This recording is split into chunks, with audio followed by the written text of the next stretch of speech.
que o olhar amoroso de Maria de Nazaré encontre abrigo nos nossos corações sedentos de paz e de consciência tranquila. E lógico que a minha reverência às mulheres na pessoa de Nossa Senhora, ela se faz necessária pela necessidade que nós temos de nos olharmos como espíritos imortais. Eu vou contar um segredo para vocês, se vocês não sabem, mas eu vim aqui para poder fazer fofoca. Amanhã, nós homens reencarnaremos como mulheres e as mulheres como homens. Então, por uma questão de inteligência, o respeito mútuo é uma das propostas do Evangelho de Jesus. Quando Jesus nos propõe: fazei ao vosso semelhante aquilo que gostaria que lhe fosse feito, Jesus não está falando para a representação física da nossa condição de espíritos imortais. Ele está falando que na nossa caminhada de progresso, de evolução, nós teremos que trilhar nos dois caminhos, masculino e feminino. Eu tenho um amigo que toda vez que eu falo isso, ele fala que ele fica nervoso, que ele não se imagina sendo mulher. E é bom ele se imaginar, como todos nós também. Todos nós. Ivete, eu tenho só uma pequena correção para fazer, se você me permite. Eu sou trabalhador do Centro Espírita Casa do Caminho Chico Xavier, pertinho de Saquarema, ali em Jacarepaguá. É pertinho. É uma estação de BRT depois, coisa fácil. Mas nós viemos através do Robson, lá de Saquarema, ele que é mancomunado com o Walter, aí me chamaram para cá, entendeu? Mas eu costumo dizer que nós, na condição de espíritas e de palestrantes, principalmente, nós temos um patrono, que é Paulo de Tarso. Só que eu tenho mais vantagem do que Paulo. Eu não venho a pé e nem apanho para chegar e nem para sair. Então eu estou bem na fita, nessa situação.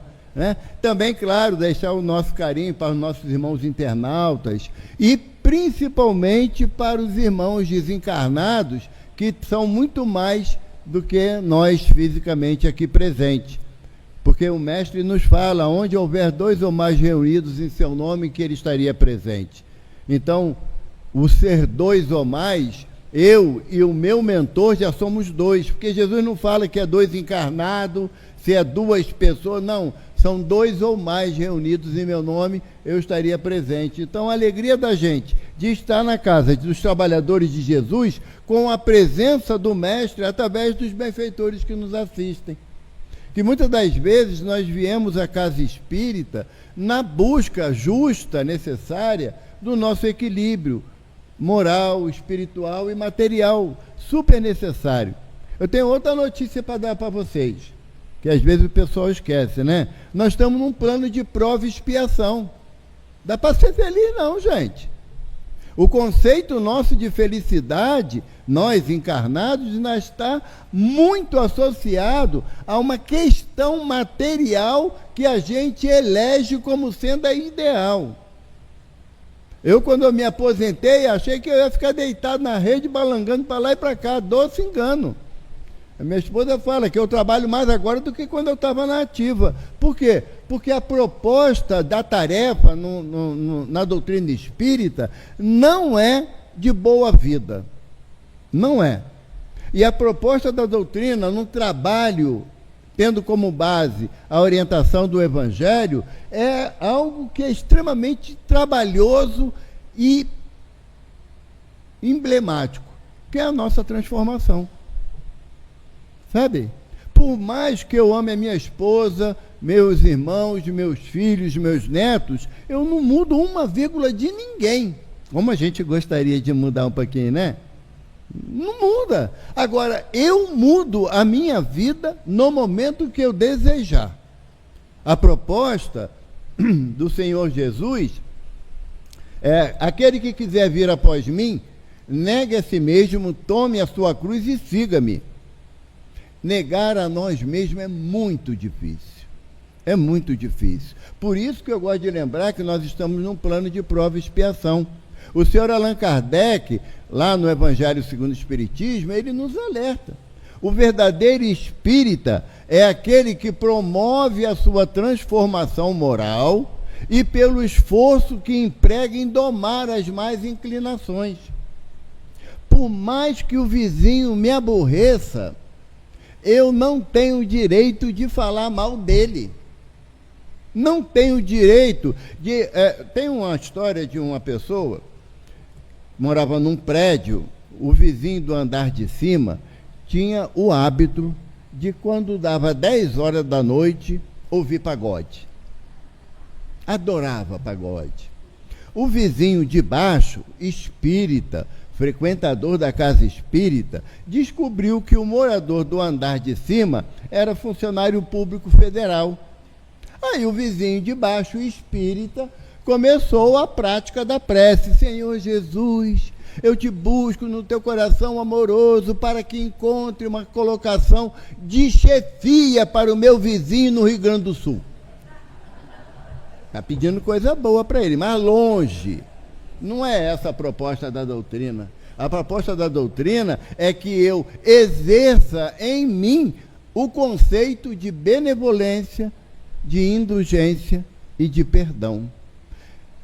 Por isso Kardec fala que o verdadeiro espírita é aquele que promove, não é que fez a transformação moral.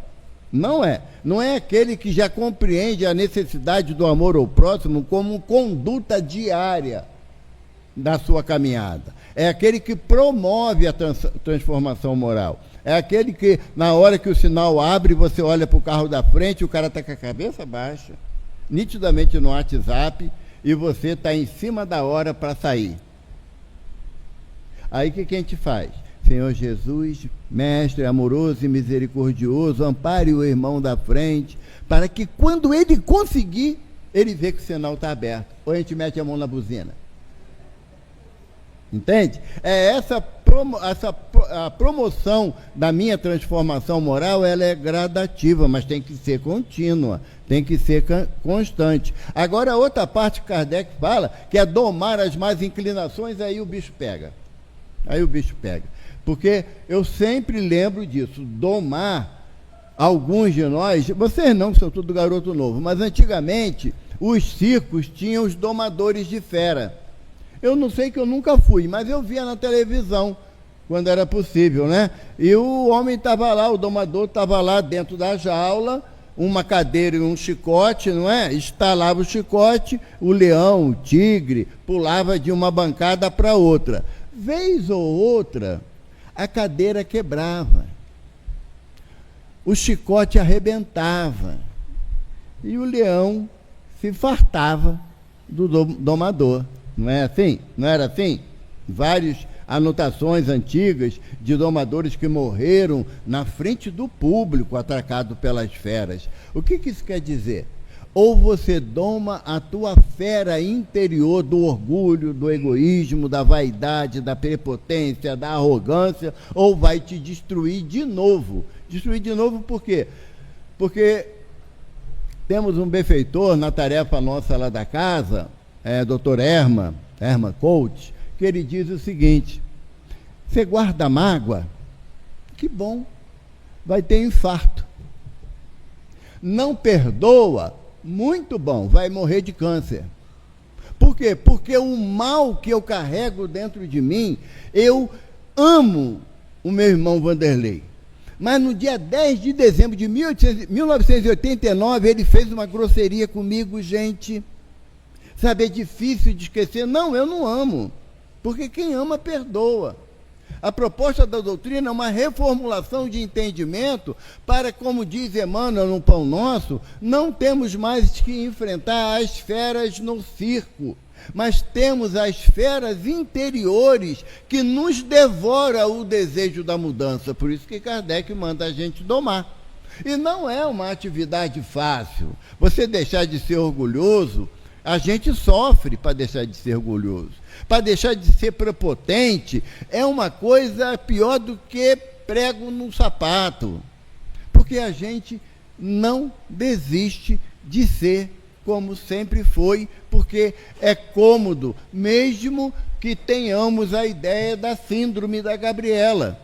Nasci assim, cresci assim, vou desencarnar assim, vou voltar para um umbral assim. Se eu não mudo o meu comportamento, eu vou retornar do ambiente que eu saí. Tem uma metáfora que eu gosto de lembrar muito.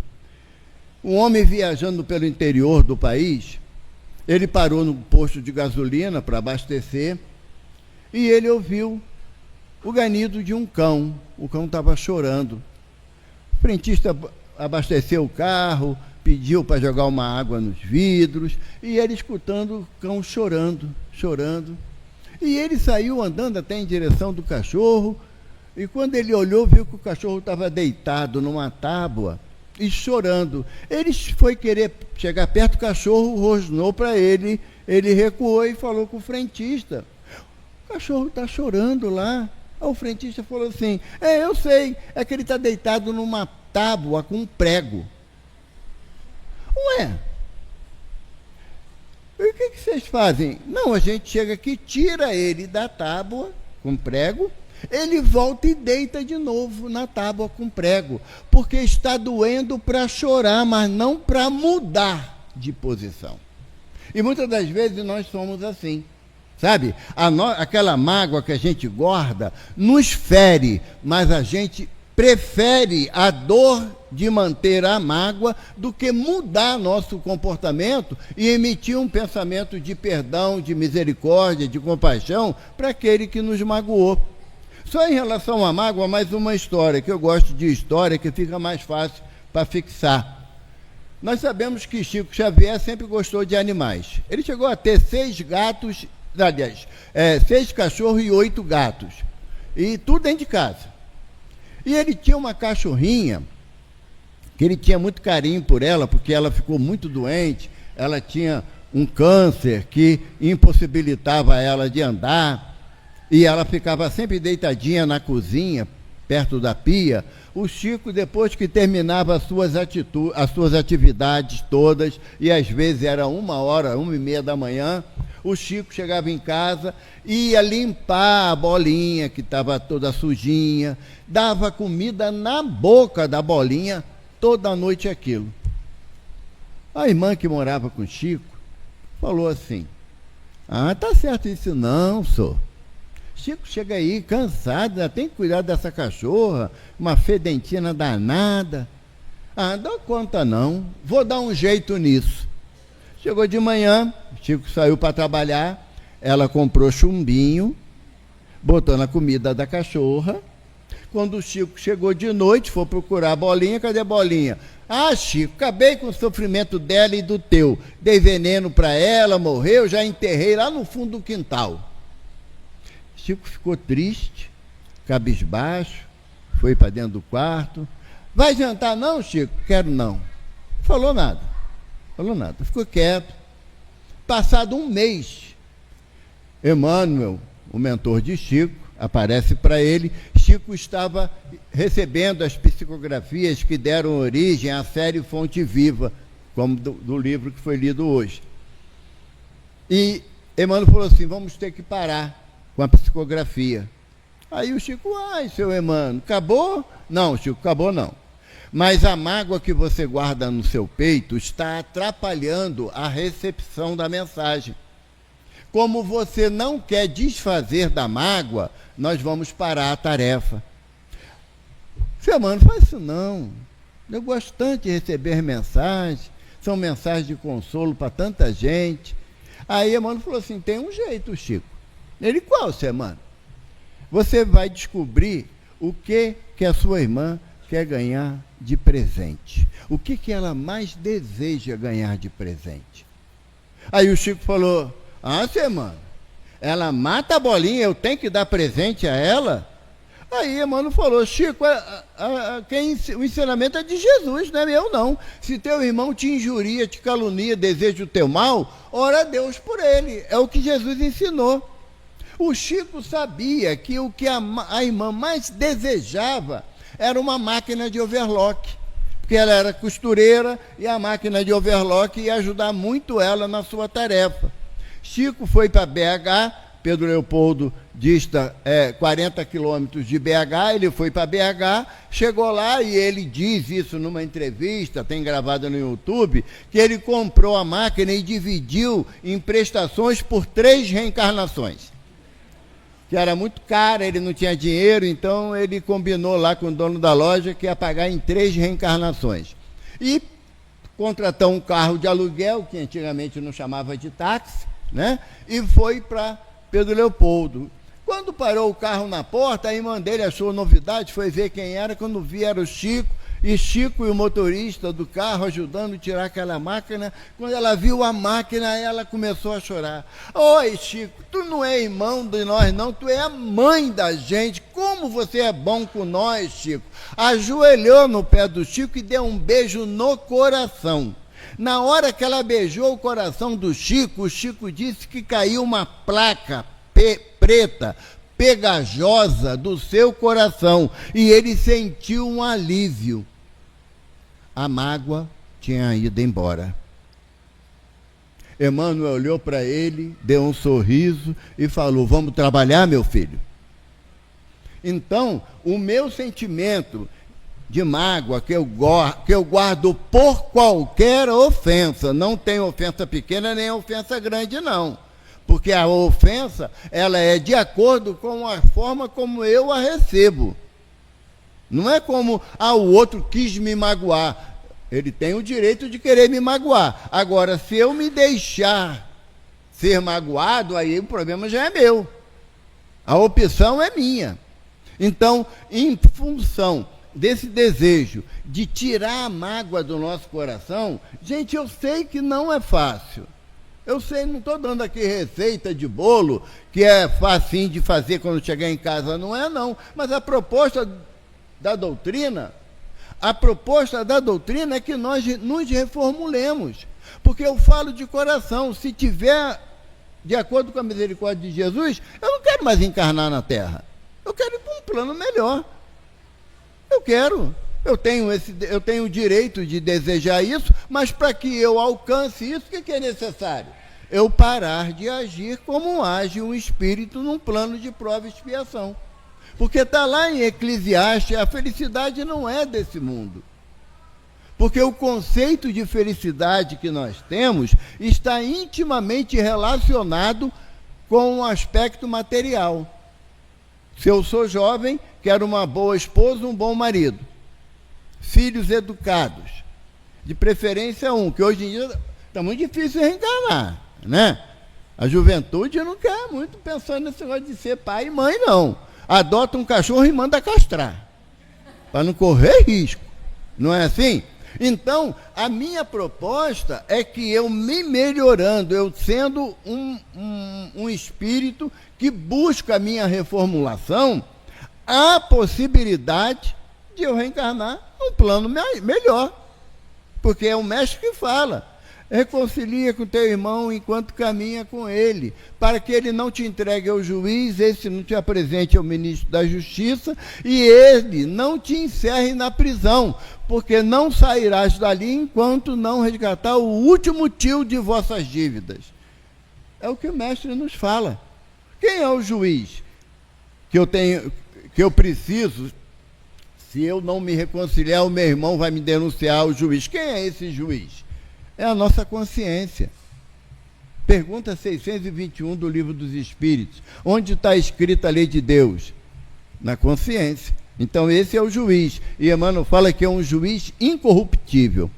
Não dá para enganar a consciência. Todo mundo diz que assim mesmo tu vai melhorar, mas a tua consciência diz que você precisa mudar. Quem é o ministro da Justiça que o juiz vai me entregar? A lei de causa e efeito. É uma lei divina, imutável. Imutável. E qual é a prisão que o ministro da Justiça vai me encerrar? O corpo físico. Então, por uma questão de busca de equilíbrio para eu, espírito imortal, eu vou tratar de mudar. E a primeira pessoa que vai validar ou não a minha mudança é minha esposa, que está aqui. Porque falar para vocês é mole, daqui a pouco eu vou embora. Agora ela não. Então, se eu não mudar para ela que caminham ao meu lado, não adianta eu querer fazer farol para ninguém. Porque quando perguntar a ela, olha aí, Evaldo, como é que tá? Quem não conhece, que compre. Minha mãe falava isso, me dava um tremor. A proposta da gente é essa. Quando o senhor Emmanuel fala aqui no livro Bênçãos de Luz, lá na lição 41, sobre a seara espírita, o que o senhor Emmanuel está trazendo de proposta para nós? A seara espírita não é a casa espírita, pelo amor de Deus. Não é. É o nosso mundo de relação. O nosso mundo de relação. Porque a doutrina espírita, ela é um corpo de doutrina composto de ciência, filosofia e... Os espíritos responderam alto, escutou? Vou falar de novo, o pessoal podia estar distraído, né? O espiritismo é um corpo de doutrina composto de ciência, filosofia e... Não é religião. Não é. O senhor Allan Kardec fala para a gente, lá na Gênese, que o conceito de religião que nós podemos adotar é aquilo que promove a minha religação com a espiritualidade. Mas como religião estabelecida na Terra, a doutrina não é.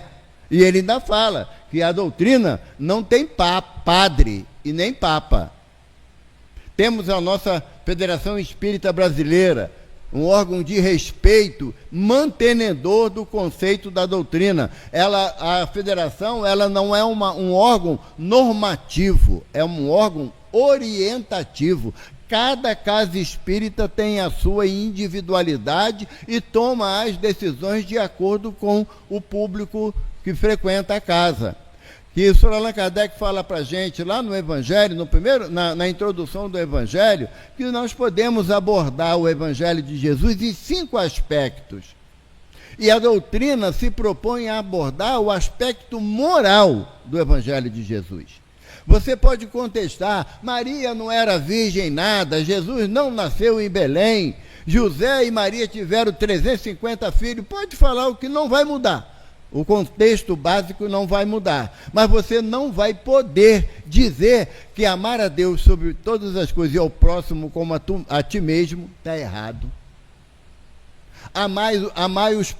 Amai-vos uns aos outros, como eu vos amei, disse Jesus. Amai até os vossos inimigos. Esse é o contexto moral que a doutrina nos apresenta. Por isso que não tem um aspecto da religião estabelecida, como tem os nossos irmãos católicos, nossos irmãos protestantes. Aí a doutrina espírita, ela se baseia no aspecto moral. E se é no aspecto moral, aonde eu vou aplicar a moral do Cristo?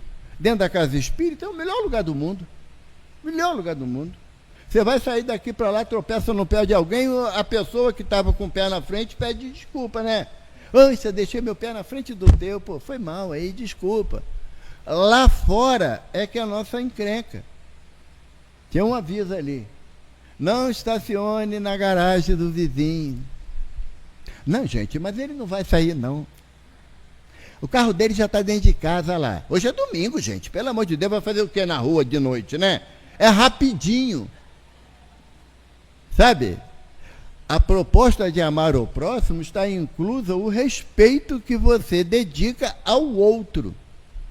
Ao outro. Então, quando o seu Emmanuel vem falar de seara espírita, ele fala da nossa conduta no nosso local de convivência. A começar do lar. A começar do lar. O espírita não pode, ou melhor, perdão, ele não deve, porque poder pode, ele não deve usar o domingo à tarde para vir para os trabalhadores de Jesus para assistir a palestra, porque a sogra vai na casa dele hoje à tarde.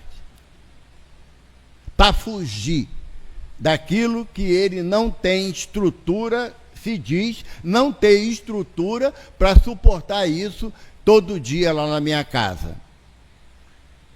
Não é isso, não.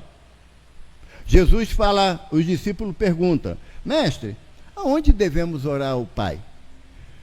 Nas sinagogas, no templo ou nos campos? O discípulo já perguntou isso, por quê? Porque Jesus falava do amor de Deus em todo e qualquer ambiente. Aí Jesus dá qual a receita? Quando tiveres que orar ao Pai, recolha-te ao silêncio do teu quarto, e o Pai que vem em segredo vos dará o necessário para a tua subsistência. Já parou para pensar nessa frase, que o Pai que vem em segredo? Eu adoro dividir problema. O Haroldo Dutra Dias, palestrante muito conhecido, ele diz que quando nós retornarmos ao plano espiritual, nós teremos, claro, que nos ver às voltas com os nossos atos e os nossos pensamentos e as nossas palavras. Isso daí nós já sabemos, não é? Mas ele diz que, por exemplo, na colônia espiritual que os trabalhadores de Jesus estão afetos, são orientados, tem uma parede assim, branquinha, mas não tem nenhuma frase não. E vai começar a aparecer ali nessa tela todas as mensagens do WhatsApp que você passou. Até aquelas que você apagou, achou que ninguém viu. E os pensamentos também. Por quê? Porque a nossa transparência como espíritos desencarnados é visível para todos aqueles espíritos que estão em equilíbrio. Não vai dar para enganar. Eu chego aqui hoje com a carinho. Como é que está, Evaldo? Como Deus quer. Vou indo. Pelo amor de Deus, Deus quer que eu seja feliz. Deus quer que eu seja um espírito destinado à felicidade. Para isso eu devo cumprir a sua lei. Porque é o que os espíritos dizem a Kardec, lá no livro dos Espíritos, na Lei de Progresso. Kardec questiona, o homem pode almejar a felicidade total na Terra? Não, porque está escrito que a felicidade não é desse mundo. Mas o homem pode almejar momentos felizes? E os espíritos respondem sim. Mas para o homem ser feliz, ele terá que cumprir a lei de Deus na sua integralidade. Uma vez da lei de Deus se afastando, o homem é infeliz e na sua infelicidade pratica o mal. Então, estar na seara espírita é eu começar a diminuir o mal que eu pratico para o outro. Porque normalmente eu me preocupo muito com o mal que eu pratico para mim, às vezes. Eu tomo decisões na minha caminhada que me... Até que hora que eu falo?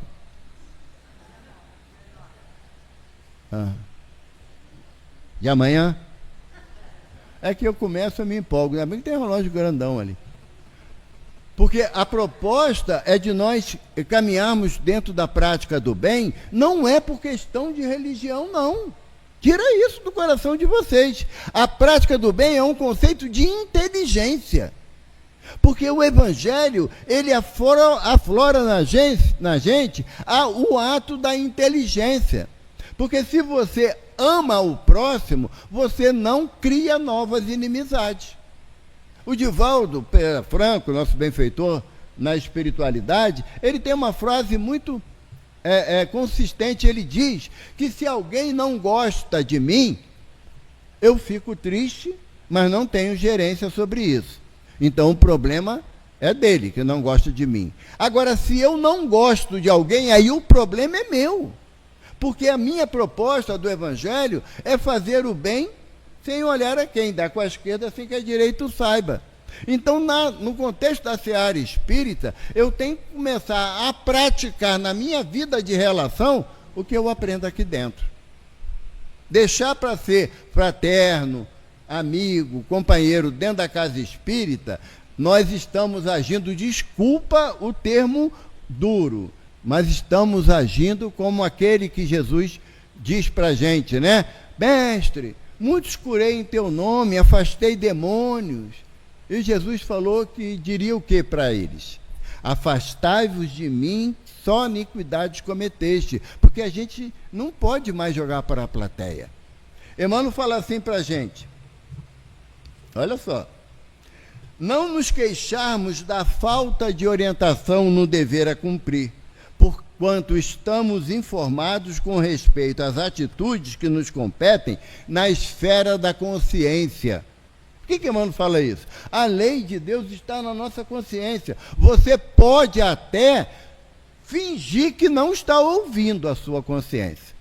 Pode até fingir. mas o teu íntimo não dá para negar. Não dá para negar. Se você toma uma atitude indevida que agride a tua consciência, aquilo fica remoendo na cabeça da gente. Feliz daquele que busca reconsiderar o ato praticado. Feliz daquele. Mas não é porque ele vai alcançar galardão, não. Ele está evitando de criar mais escamas no seu perispírito, que para tirar dói. Emmanuel fala assim também. Olha só, estimar a posição de todos os companheiros no degrau em que se colocam, sem desprezar nenhum. Nós somos espíritas, logo somos adeptos da pluralidade das existências.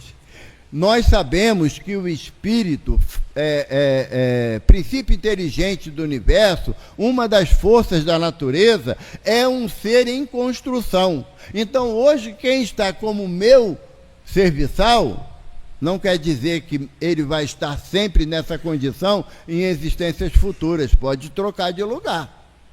Pode trocar de lugar. Eu posso passar a servir aquele que antes servia a mim. E a gente sabe, a literatura espírita está recheada desse exemplo.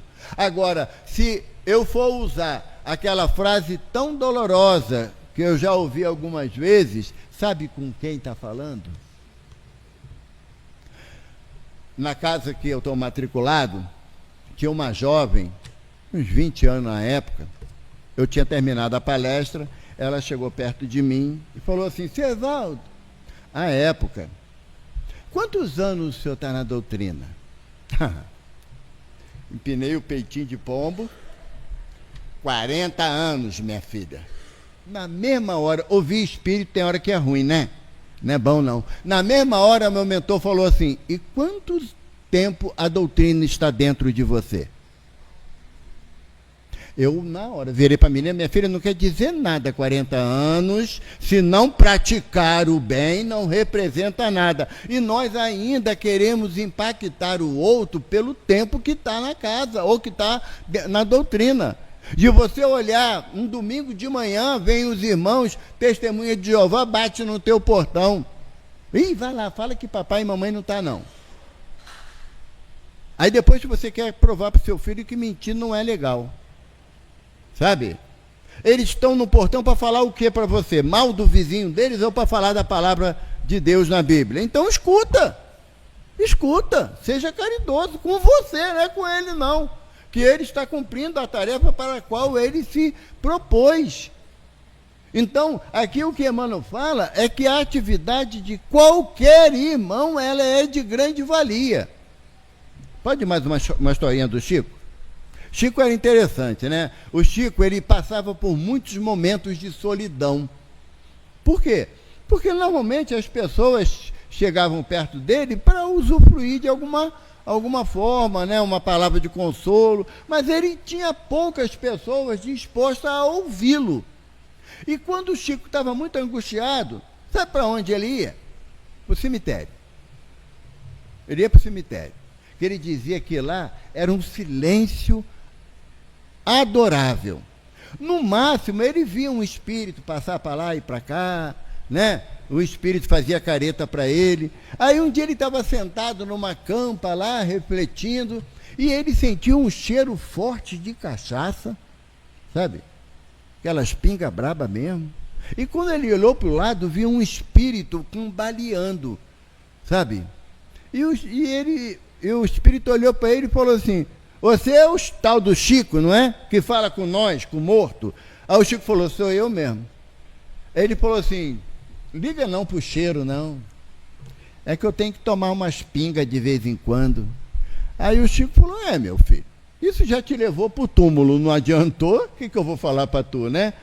Não, seu Chico, sabe o que é? É que a minha tarefa aqui no cemitério é tirar os espíritos que ficam agarrados ao corpo lá dentro da cova, sabe? E para aguentar aquela caatinga, só com cachaça. Aí o Chico falou assim: então te prepara, meu filho, quando chegar a minha vez, tu vai precisar beber muito, porque para eu largar o corpo vai demorar. Porque o Chico nessa visão de humildade, mas o Chico não menosprezou o trabalho dele, sabe? Então, Emmanuel está falando aqui que a nossa atividade diante daqueles que estão em condições de subalternidade, porque a gente não briga para cima, a gente não briga com o chefe, quem está acima da gente, mas quer brigar para quem está abaixo. Então, Emmanuel está dizendo que a gente tem que reformular nossos conceitos nesse aspecto, de a gente agir com humildade, porque a seara espírita é a seara de Jesus, e a seara do Mestre é todo o planeta, porque a gente não tem condições de sair do planeta para praticar o Evangelho em outros planetas, não temos essa condição ainda. Então não dá para você querer elencar as suas atividades apenas aqui nos Trabalhadores de Jesus. Eu vou fazer uma reclamação para minha presidente, tá bom? Que eu cheguei aqui cedo, tinha duas irmãs lá varrendo, lá. Eu pedi uma vassoura e as egoístas não me deram. Eu queria, para poder, tem que ganhar bônus hora, né, gente? O espírita trabalha por interesse, né? Não, tem que ganhar bônus hora, tem que fazer alguma coisa que todo mundo veja na casa espírita. Mas se a gente não faz na nossa vida de relação, não tá tendo grande vantagem. Não está tendo grande vantagem. Capítulo 8 do Boa Nova. No livro Boa Nova. Estava conversando hoje de manhã com meu irmão sobre isso. Bartolomeu, não é? Estava sentado num barco assim, triste pra caramba, lá em Cafarnaum, e Jesus, olhando a tristeza do companheiro, se aproximou dele. O que é, Bartolomeu? Por que você está triste assim? Eu estou triste, Senhor, porque eu não sou compreendido pelos meus irmãos, nem pelo meu pai. Meus irmãos me chamam de vagabundo, porque eu pesco nas horas estabelecidas, mas não quero pescar mais porque eu necessito aprender com o Senhor sobre o reino dos céus. E eu dedico a parte da minha folga no trabalho para te ouvir. Mas quando eu chego em casa, Senhor, é uma briga, eles me ofendem, querem me agredir. Meu pai também não compreende, me chama de vagabundo, que agora eu sou fanático, seguindo um carpinteiro, sem eira nem beira. E Bartolomeu muito triste. Aí Jesus bateu no ombro do Bartolomeu e falou assim: Bartolomeu, o seu pai e os seus irmãos andam conosco? Não, Senhor, nem querem ouvir as tuas palavras, mas você anda. Então ofereça a eles a bênção da compreensão pela ignorância deles. Mas, Senhor, como? O Senhor não sabe? A minha mãe morreu, perdi minha mãe tem 1 semana. Como podemos perder alguém se todos somos de Deus, Bartolomeu? O espírita dizer que mamãe morreu, papai morreu, o enterro foi tal hora, em tal lugar. Será que a gente não tem consciência da nossa condição de espírito imortal? Tenho o direito a chorar a morte daqueles que eu amo? Tenho, todo o direito. Mas não acreditar a finitude da vida deles pelo fato de não poder mais vê-los ao meu lado. Nós somos espíritas e sabemos que um dos conceitos da doutrina espírita é a comunicação entre o plano espiritual e o plano material. Agora, eu não posso querer exigir na direção da casa que o meu familiar dê mensagem aqui, porque não é assim que a banda toca. Chico nos ensina, o telefone toca de lá para cá. Eu ficar triste pelo término da jornada de um amor meu é super natural, não tem problema, não tem ninguém errado por isso não. Agora, eu paralisar a minha jornada, a minha vida, não consigo sair da cama, não tenho força, papai me deixou. Ele seguiu a trajetória dele, como nós seguiremos também. Os conceitos da doutrina espírita, eles têm que fazer sentido na minha jornada, na minha caminhada. A crença em Deus, a pluralidade das existências, a pluralidade dos mundos habitados, a comunicabilidade do plano material com o plano espiritual. Esses são conceitos que deveriam estar gravados em nosso coração para entendermos que a nossa jornada aqui no plano Terra, ela é limitante. Ela tem prazo de validade. Não quer dizer que eu vou desencarnar. Eu já pedi para desencarnar com 92 anos. O que vier depois disso é lucro. Eu já pedi. Mas eu tenho domínio sobre isso? Se tocar o sino lá, número da chamada é do Evaldo. Pum, fui. Não dá para dizer que não quero ir. O Chico tinha isso, né? Chico, estou morrendo. Diz que não vai, minha filha.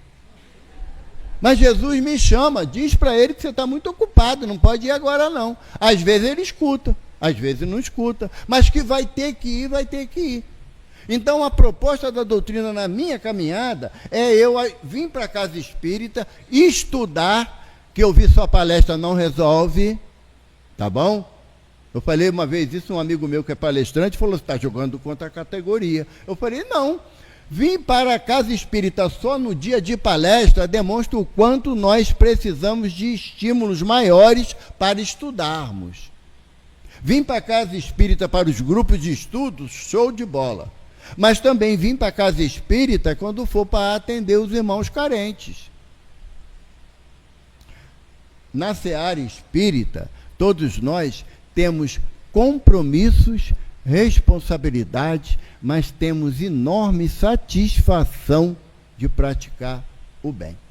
Enorme, enorme. Quando você está envolvido numa tarefa que começa às 7 horas da manhã e acaba às 4 horas da tarde, os joelhos estão tremendo, às vezes de fome e de cansaço, mas o sorriso no rosto é garantido da alegria de ter sido útil a alguém. E por que esse alguém não pode ser a esposa, o marido, o filho, o irmão, o pai, a mãe, a sogra, o sogro, o cunhado? Por que não pode? Por que eu tenho tanta alegria de atender um irmão em situação de rua e viro as costas para um familiar que eu digo que ele não me compreende?